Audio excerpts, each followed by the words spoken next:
शिक्षाप्रद कहानी सबसे सुंदर कौन। आप जानते हैं कि दुनिया में सबसे सुंदर पक्षी कौन है? कौवा, हंस, तोता या फिर मोर? आइए जानते हैं एक कहानी। एक बगीचे में एक कौवा रहता था।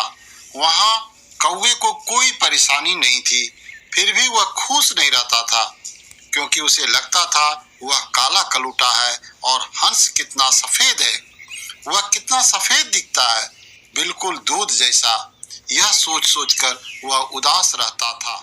एक दिन की बात है, कौवा अपने बगीचे के सरोवर में पानी पीने गया था। वहाँ उसकी मुलाकात हंस से हुई।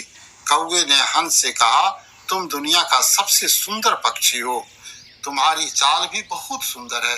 मैं काला कलूटा कितना हंस बोला, नहीं दोस्त, मुझे भी पहले ऐसा ही लगता था कि मैं दुनिया का सबसे सुंदर पक्षी हूँ। तब मैं बहुत खुश और शांति के साथ रहता था। एक दिन एक तोता इसी सरोवर में पानी पीने के लिए आया था। वह अपने रंगों से बहुत सुंदर दिख रहा था। मुझे लगता है कि तोता दुनिया का सबसे सुंदर पक्षी है। कौवे का मन और दुखी हो गया। वह सोचने लगा, हंस इतना सुंदर है तो तोता कितना सुंदर होगा। दूसरे दिन वह तोते के पास गया। तोते से कौवे ने कहा, तुम दुनिया का सबसे सुंदर पक्षी हो, तुम बहुत खुश होगे। बात सुनकर तोते ने कहा, ऐसा नहीं है दोस्त, मोर सबसे सुंदर पक्षी है। उसके पंख बहुत सुंदर हैं। जब वह पंख फैलाकर नाचता है तो बहुत ही प्यारा दिखता है। उसे सब प्यार करते हैं, उसे दिन भर लोग घेरे रहते हैं। यह सुनकर कौवे मोर से मिलने के लिए चला गया। उड़ते उड़ते कौवा एक चिड़ियाघर पहुंचा। वहाँ एक बड़े से पिंजरे में मोर बैठा हुआ था। उसके सामने ढेर सारे लोग कोलाहल कर रहे थे। जब जब मोर पंख फैला रहा था, बच्चे जोर जोर से तालियां बजा रहे थे। सब खुश थे।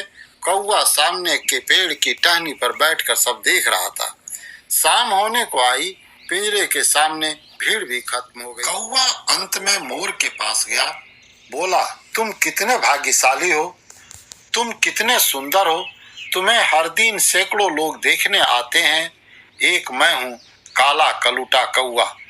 मुझसे लोग घृणा करते हैं, मुझे देखते ही भगा देते हैं। तुम इस दुनिया के सबसे खुश और सुखी पक्षी हो। यार, मैं भी ऐसा ही समझता था। मुझे लगता था कि पूरे ब्रह्मांड में मुझसे खूबसूरत कुछ भी नहीं है। यही खूबसूरती मेरा सबसे बड़ा दुश्मन बन गया। मैं पिंजरे में कैद हो गया हूँ। एक बार मैंने पूरा चिड़ियाघर घूम कर देखा कि मुझसे ज्यादा, तो देखा कि सब के सब पिंजरे में बंद है, कोई आजाद नहीं है। केवल तुम ही हो जो पूरी आजादी से दुनिया में घूम सकते हो, अपनी मर्जी की जिंदगी जी सकते हो। इसके बाद कौवे को अपनी अहमियत का पता चला। इसलिए कहते हैं कि दूर का ढोल सुहावन लागे। दूसरों की खुशी से कभी दुखी नहीं होना चाहिए। यदि यह कहानी अच्छी लगी हो तो दूसरों को शेयर करें। अपना सुझाव कमेंट में अवश्य लिखें। अगली कहानी के लिए कंचन की कहानी चैनल को सब्सक्राइब भी करें। धन्यवाद।